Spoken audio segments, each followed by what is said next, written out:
Taiwan is bursting with heaps of fun places to explore. Join me, Amber Hatfield, as I hit up travel hotspots, soak up some culture, and hunt down hidden gems. Let's go!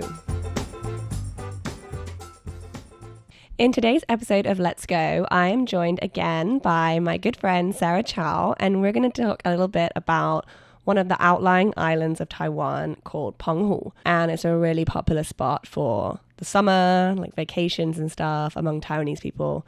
And I've been there a couple of times myself, and you've also been there too. So what did you do when you were in Penghu? What's some of the spots that you went to? So my fiance planned this trip for me. So he had surprised me with this whole plan to go to Penghu, and it's because I always wanted to see the fireworks show there. Because around that time, I guess in March, April, they have the biggest like a big fireworks show. Yeah, Penghu Fireworks Festival. Yeah, but because of COVID, they canceled it. So I was a bit sad about that, but I was just like, you know what, we're gonna make the most of it. And so to get to Penghu, we were living in Tainan that time, so there's two ways. You can either fly there, or you can take the ferry there. And so we took the ferry there from Chau. You took the ferry? Yeah. Wow, And tell me about that, because I only ever flew there. I've never taken the ferry. Oh my goodness, I would definitely want to fly there because I feel like I got seasick going there. But it's not too bad. Like, we drove to Chau on our scooter, which is about an hour from Tainan. And so after that, we parked at the port, and then we get onto the boat. But when we're on the boat, it is a bit rocky. So I was just like, I'm going to get seasick. So I decided to just try to close my eyes. And then after I closed my eyes, and finally after, I don't know how long it took, maybe an hour, I was like, okay, I'm finally here.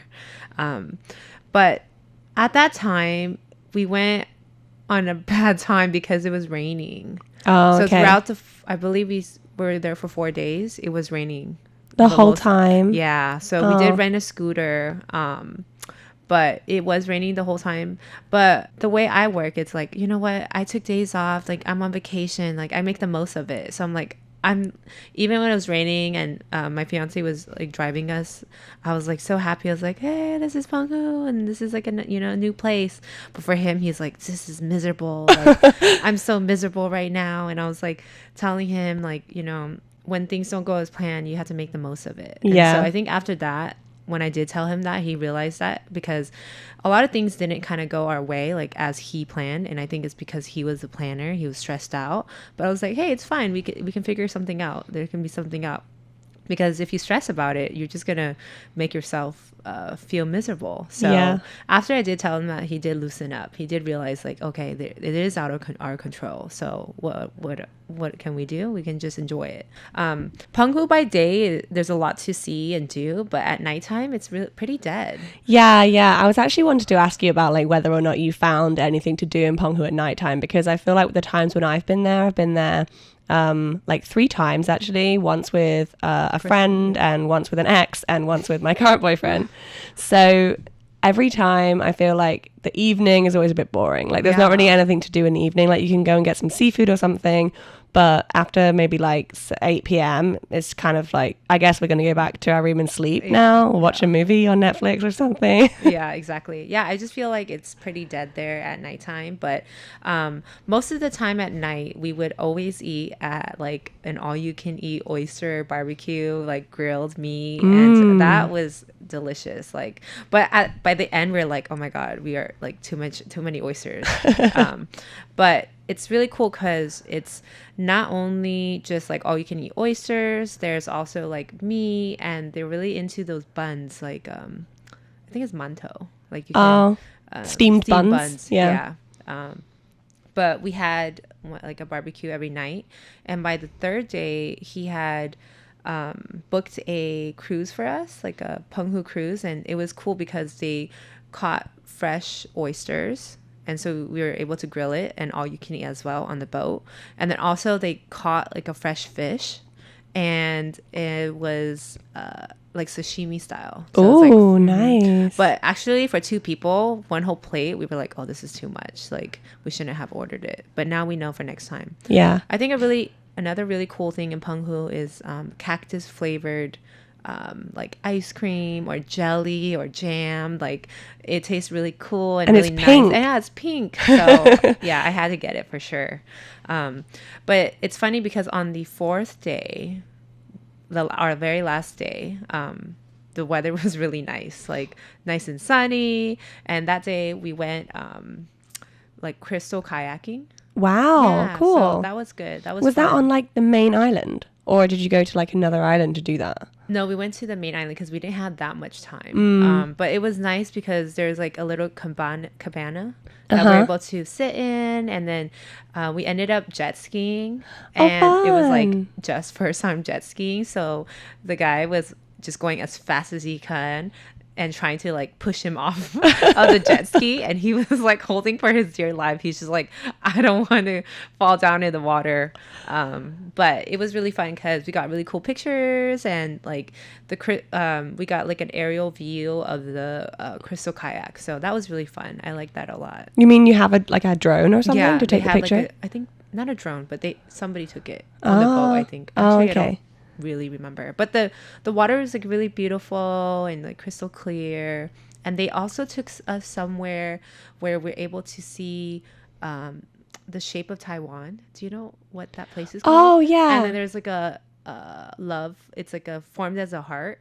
Yeah, the 2 stone hearts weir yeah. thing. Yeah, that's on I can't remember what island it's called. Chime Island, I think. Yeah, maybe it's Chime. You have to drive to that for sure. You have to get a boat to that.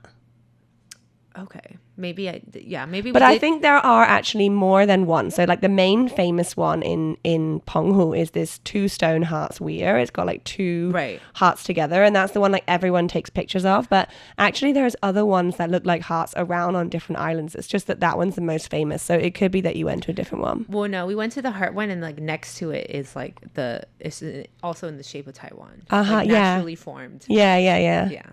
So I thought that was really cool.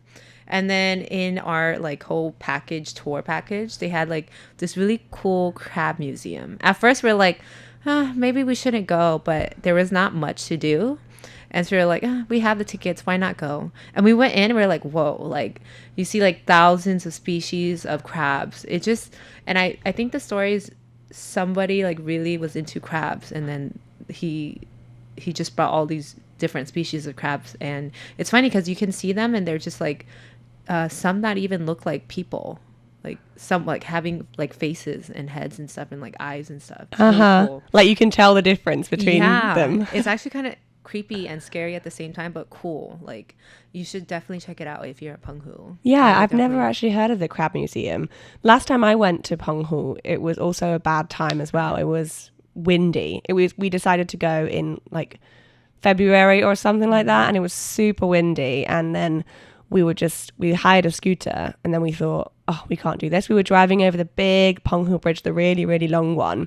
And my boyfriend was just getting blown. Like he was driving and he was just getting blown everywhere. And he was like, I don't like this. Like the wind is so crazy strong. He was like, I don't feel good about this. Like I feel like we're going to get blown over. Oh my God. So we just like turned around and went back, and we were like, should we just hire a car? So we just hired a car instead. And then that was okay because like the weather was really bad. So it was no fun on the scooter at all. So we hired a car, and then we also did like some inside stuff. We didn't find the crab museum, but we went to the aquarium, which is also... Oh yeah, we went to the aquarium too. You did? We did do that. Yeah. It was that was part of it too. But they have a really good like green onion pancake place there. Oh, it's so good. I feel like I just want to go to Penghu and like go straight there because I think it's like not, it's really special because they also have like you can put cucumbers and like garlic and sauce. And I'm like, after we ate there once, we went there every day. We're like, oh, this is so good. Yeah, that's in like Magong in like the main town, right? Yes. Yeah, and it's like on one of the little side streets. It's on the little side street. Yeah, I also went there as well. That was good. Yeah. So I feel like the majority of the trip, I remember the green onion pancake, and then like bunch of oysters, and then also the cactus ice cream. Those are like the main things at Penghu. Yeah. Yeah. It's kind of a shame that you didn't get to experience all the sunny day stuff, because that's like one of the things that I've really enjoyed a lot when I was in Penghu, just the feeling of like I'm free and like driving around the scooter and it's sunny and there's so many nice places to go in the sun, like diving and snorkeling and stuff like that as well. So I feel like you definitely should go back. Yes. Yeah. Oh, we did go snorkeling. They did take us snorkeling. It was an overcast day, but when they took it was really beautiful. Like just really clear, like coral reef and just so many fish. Like I do remember that. It was, and then it started raining a little bit, but whatever. At What that can you point, do? what can you do? Yeah. So I do want to go back. I definitely want to go back. But it's interesting because I feel like if you fly there, I feel like tickets round trips are like 5,000 NTD, which my Hong Kong trip this past weekend just to fly to Hong Kong round trip was 5,000. Yeah. I think sometimes if you book it like much more in advance, it's actually quite a lot cheaper than that. I feel like you can get it like return for a couple of thousand, but if you do it like in the high season or something, it probably will be like the same price as going to like Manila or Hong Kong or something like that, which does seem strange, especially because the flight's so short. It's only like less than an hour, like 30 minutes or something like that. Yeah, I'm always considering, I'm like, I can go to Penghu, but I can also travel somewhere else for that price. Yeah, for sure. There was one thing that has recently changed in Penghu, and I'm not sure if you saw this when you went there, but they had this temple for a long time that had these giant sea turtles in the temple. Oh, yes. Yeah, so like if you go downstairs, all the walls are made of coral and everything. Yes. And then there's these giant sea turtles and they're swimming in this tiny, tiny enclosure, like in this temple. Yes. Which many people thought for a long time was like a really kind of, what's the word for it? Like not ecotourism, like very unethical tourism kind of thing. And I've actually seen that, when I went there. But I was reading something about Penghu this morning, and apparently this has now been closed down. Like all that those turtles have been returned to the government and then to be like released back into the wild. So they're not there anymore. So that place that used to be famous for having these turtles is no longer has the turtles, but they have these statues of them outside instead, like to remember it. Yeah, that's good. Do you think if you had more time or if you would go back again, like if there's anything else that you would want to do in Penghu? Yeah, I would want to experience all the water sport activities and just like soak in the sun and just, lay out in the beach and just have fun, because I didn't get that chance to do that. And because it's COVID, it's a lot more empty. So I don't know if that's the reason why it's not as lively, but I definitely want to experience it again. That's all for today's episode of Let's Go. Tune in next week for some more travel chats and see where we take you.